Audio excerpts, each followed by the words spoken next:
I'm going to demonstrate to you all how to measure your finger strength and your progress using your hangboard and an analog body weight scale.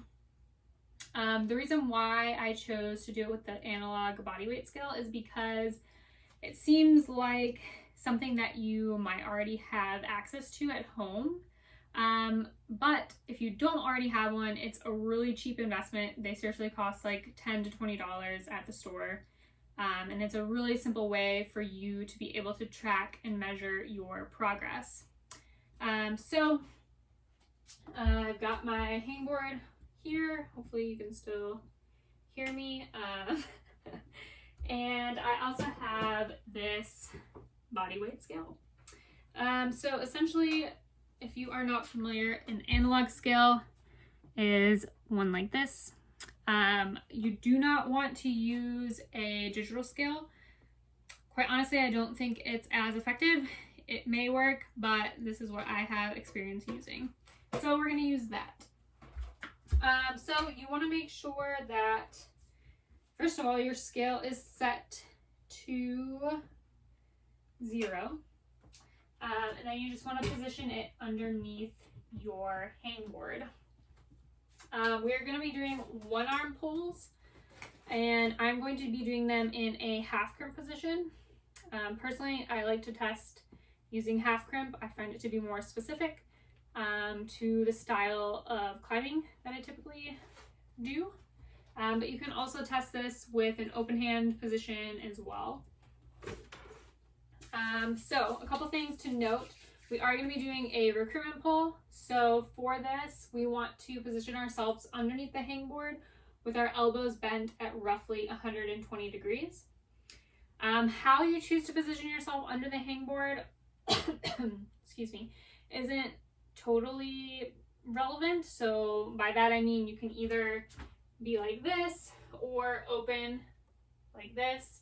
I haven't really found there to be a significant difference in results that way. So again, I'm going to stand on my scale underneath my hangboard using a 20 millimeter edge. Again, you can choose to test on different size edges, whatever you find to be the most specific for you and your goals.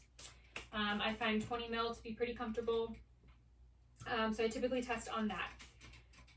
Again, so underneath the scale, underneath the hangboard, standing on the scale, I'm going to grab onto the hold, making a half crimp position. And again, you want to just look for that 120 degree bend at the elbow when you are engaged. So we want to think about bringing the force on slowly. So you're going to slowly begin to pull down as hard as you fucking can on the hangboard. So if you want to imagine, you are just like going to be ripping the hangboard off the wall or doing a one arm pull up per se. The funny thing is that you probably won't actually go anywhere. So your feet probably won't leave the ground, but you might lift up slightly. And that's where the scale comes in. So we're going to be looking at the scale as we're pulling for 5 seconds to see what the number reads on the scale. The number on the scale is going to show the amount of assistance you are using to pull yourself up. So, for example, I'm going to go ahead and set myself up and pull down for 5 to 7 seconds.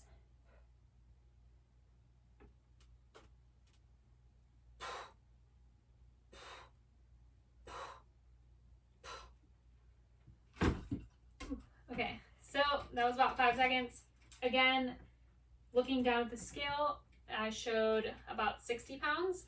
So that means I was using roughly 60 pounds of assistance to pull myself up.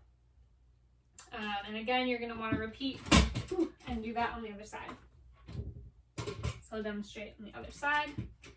Standing on the scale, 120. Bring the force on slow.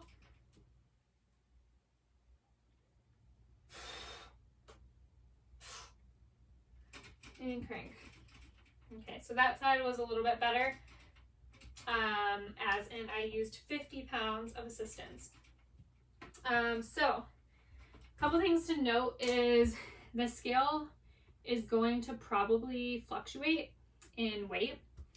So essentially you want to pay attention to the smallest number shown on the scale. So the least amount of assistance during that 5-second period. Again, the numbers will move, the scale will move and fluctuate in number. We want to find the peak amount of force, and in order for us to do that, we're going to take the least amount of assistance used. So again, you might have only used that assistance for anywhere between like 3 to 5 seconds, but it's just going to give us a rough estimate of the amount of force that we are actually applying on the hangboard, and therefore how strong our fingers are. So for example, my highest number was 50, my lowest number was 50. So that means I used 50 pounds of assistance. So the way that I would calculate the amount of force that I used or applied to the hangboard would be my body weight minus the amount of assistance used. So my body weight is 120 pounds.